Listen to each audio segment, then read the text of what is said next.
Good evening, villains. Welcome to a special edition of the show.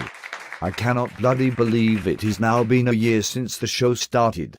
So, let's bring you some updates on this week's news.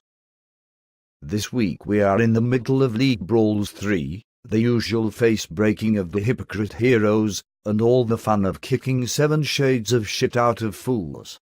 I was recovering from round 1, when I managed to see the strangers with hard candy, Death Row, and Warriors Elite laying waste to all comers. I hope they realize that it will take a week of washing to get the blood off their outfits.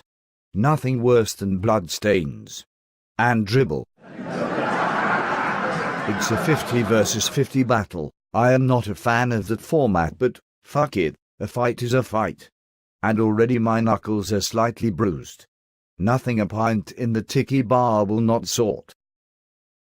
This week we saw some big controversy, a lot of big players being banned from the city for certain acts. Well, looks like the heroes are the real villains after all.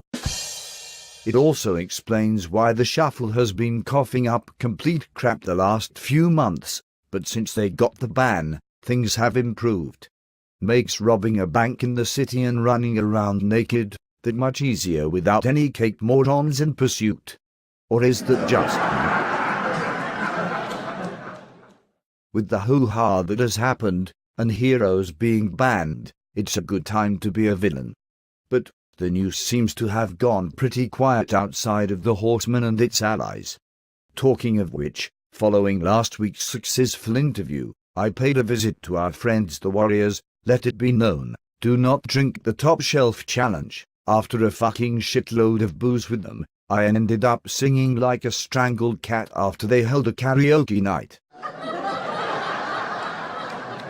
As this is a 1-year anniversary of the show, we have seen many comings and goings, many fights, many memorable reports. Anyone remember the written reports? You can find them in the files section in the cantina. I reread a few and, bloody hell, they make even me laugh.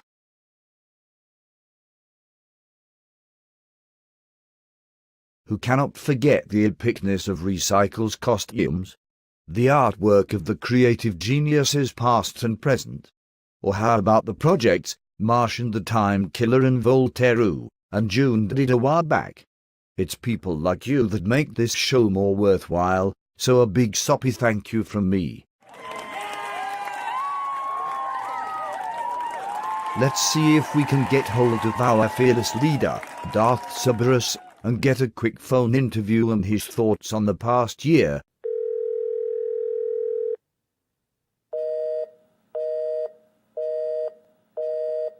Ah well, seems like he is busy kicking ass. One day I will get him on the show. I know most of you have contacted me, asking to get him on for an interview. I have a few shout-outs, so apologies if I have missed a few out. Big hello to Despicable Ray Derman, Red and Jack, also huge love to Stormy Metz, Raging Raspberry Warhead, and also to Batboy, Martian and Voltaire, no homo of course. Not forgetting Miss Everton and Captain Scarlet, you two are always welcome to sink a few on match days. A big shout to all the Warriors and the Raiders for some good banter, and to anyone else who has helped make the news that much better this past year. Right, it's the time again, it's Villains of the Week. This week, the Warriors MVP is the mysterious Special K for his continued efforts to villainy. Over at the Huya Raiders, the top villain is Jetty Master Macros, for his dedication to developing fighters and having their backs when shit goes a little crazy. And for the Horseman, this was a tough one. The award goes to Raging Raspberry Warhead for her dedication to fight the bad fight both in and out of the city.